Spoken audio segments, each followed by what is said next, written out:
On his grave at Tuskegee University, these words are carved. He could have added fortune to fame, but caring for neither, he found happiness and honor in being helpful to the world. George Washington Carver held only 3 patents in his entire life. 3. But he developed over 300 products from peanuts alone, over 100 from sweet potatoes, and countless innovations from Alabama clay and other crops. Each one could have made him a millionaire. Each one could have been patented and sold to the highest bidder. So why didn't he?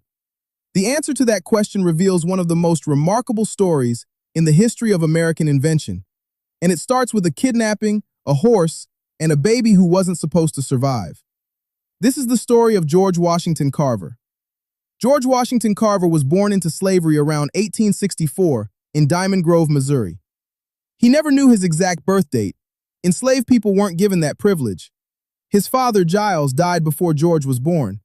His mother, Mary, was enslaved by Moses Carver. When George was only a week old, night raiders from Arkansas swept through the farm. They kidnapped George, his sister, and his mother, Mary. The 3 were taken to Kentucky to be sold. Moses Carver hired a man named John Bentley to track them down. Bentley searched for weeks. He found only one person, the infant George. Moses Carver paid the ransom, a racehorse worth $300. George Washington Carver's freedom was purchased for a horse. George and his brother James were raised by Moses and Susan Carver after slavery ended in 1865. They treated the boys as their own children. Susan taught George to read and write, something no local school would do because black children weren't allowed. But George was a sickly child. He suffered from whooping cough and respiratory infections that left him with a high-pitched voice for the rest of his life. Nobody expected him to live past 21. Yet this frail boy had a gift. He wandered the woods collecting plants, rocks, flowers. Neighbors called him the plant doctor because he could nurse any sick plant back to health. By age 10, he knew more about botany than most adults. At age 12, George left Diamond Grove to pursue an education. When he reached Neosho, Missouri, he met a woman named Mariah Watkins who gave him a room. She told him something he never forgot. You must learn all you can, then go back out into the world and give your learning back to the people. That philosophy would define his entire life. If you're enjoying this story and want to see more untold histories of African American inventors, hit that like button right now. Subscribe to the channel so you don't miss the next one. And drop a comment. Tell me which inventor you want to hear about next. Now let's get back to George's journey. George's path to education was brutal. He attended a series of schools, witnessing horrific racism along the way.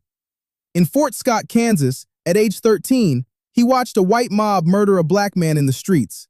He left immediately. He finally earned his high school diploma from Minneapolis High School in Kansas. Then he applied to colleges. Highland University accepted him, until he showed up. When they saw he was black, they refused to let him attend. He tried again. In 1890, Simpson College in Iowa accepted him to study art and piano. He was a gifted painter. His work was displayed at the 1893 World's Fair in Chicago. But his art teacher, Etta Budd, recognized something bigger. She told him, "Your talent for painting flowers is extraordinary, but you could do more good for your people by studying the plants themselves." In 1891, George enrolled at Iowa State Agricultural College, now Iowa State University, becoming the first black student in the school's history. He earned his bachelor's degree in agriculture in 1894, studying how plants are modified by humans. He stayed for his master's degree, becoming the first black faculty member at Iowa State. In 1896, Booker T. Washington sent him a letter. "Come to Tuskegee Institute in Alabama and head the agriculture department." George arrived to find the school desperately poor. There was no laboratory, no equipment. So he and his students did what he'd done his whole life. They made do with what they had. They scavenged trash heaps for old bottles, jars, wire, anything they could use. George turned garbage into a research laboratory. He called it the recycling movement before recycling had a name. And it was here, at Tuskegee, that George Washington Carver would change agriculture forever. Let's talk about the patents George Washington Carver actually filed, because understanding what he chose to patent helps us understand what he chose not to patent. Patent number 1, US 1522176. January 6th, 1925. Cosmetic and process of producing the same. This was a vanishing cream made from peanuts. Not peanut oil, actual ground peanuts mixed with water, peanut oil, toilet powder like kale and clay, and preservatives. The process was brilliant. Grind peanuts to a fine paste, add boiling water, evaporate until oil appears on the surface, blend with clay powder, add salicylic acid and perfume. The result? A smooth cosmetic cream that could be tinted any shade from dark brunette to pure white, depending on which powder you used. Patent number 2, US 1541478, June 9th, 1925. Paint and stain and process of producing the same. This was a process for making paints and stains from Alabama clay. The clay had high iron content, 5.6% peroxide of iron, 16.7% aluminum. Carver treated it with sulfuric and hydrochloric acid, added scrap iron, boiled it, then added potassium ferrocyanide to create a rich blue pigment. Add nitric acid, let it oxidize for 3 months, and you had a paint base. Mix it with linseed oil, and you had paint. Use it directly on wood, and it became both a stain and a filler that made the wood harder and more beautiful over time. Patent number 3, US 1632365, June 14th, 1927. Process of producing paints and stains. This was a divisional patent, a continuation of the second patent, covering additional variations of the clay paint process. So that's it, 3 patents. 2 inventions really, since the last 2 were related. 1 cosmetic process, 1 paint process. None of them made him rich. He noted in letters that they were not commercially successful. But these 3 patents weren't about making money. They were practice. They were proof that he could patent if he wanted to. They showed the U.S. Patent Office that a black man born into slavery could master chemistry and create novel processes worthy of intellectual property protection. And then he chose to walk away from patenting entirely. In 1916, George Washington Carver published a bulletin called How to Grow the Peanut and 105 Ways of Preparing It for Human Consumption. Let me read you some of these. Foods: peanut soup, 5 variations. Peanut bisque, peanut bread. Peanut coffee, roasted peanuts, wheat, and cowpeas ground together. Peanut ice cream. Peanut mayonnaise. Peanut chili sauce.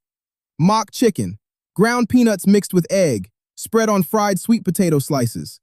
Mock veal cutlets, lentils and peanuts formed into cutlets. Cosmetics: shampoo, face powder, shaving cream, hand lotion.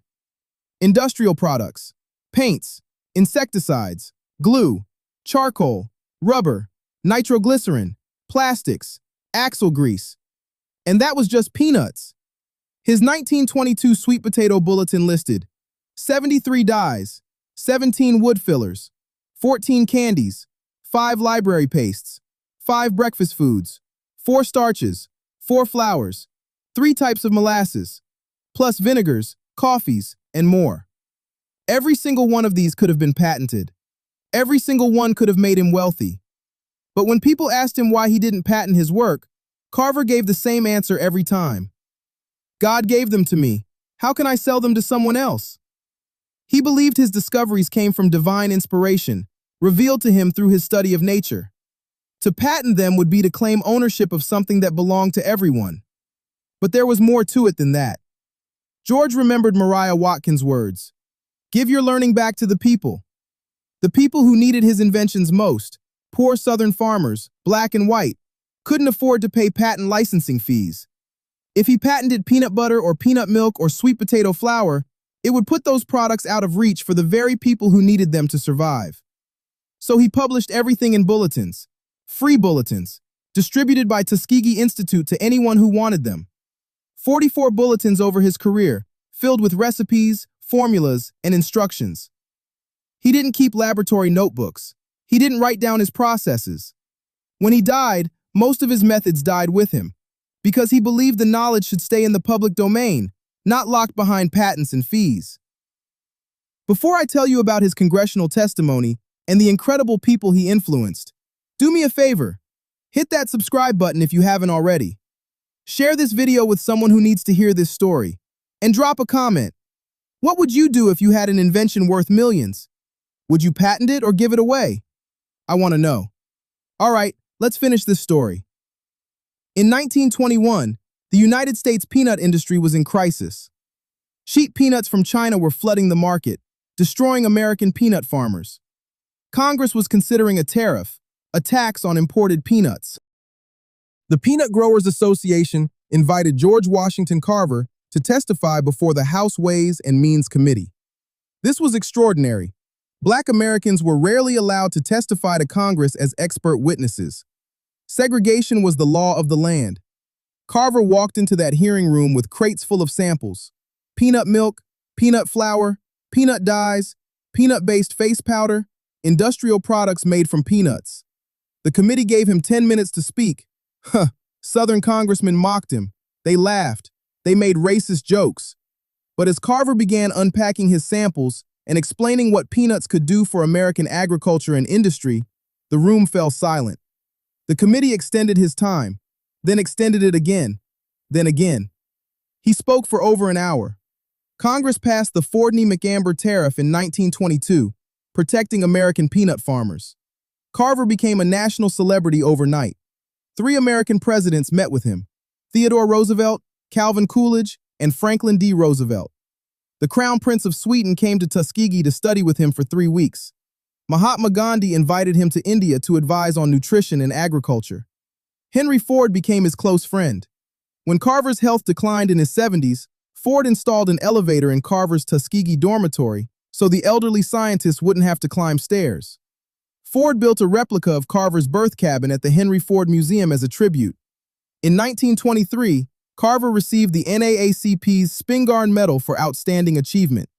In 1916, he was elected to the Royal Society of Arts in England, one of only a handful of Americans to receive that honor at the time. But Carver remained humble, frugal.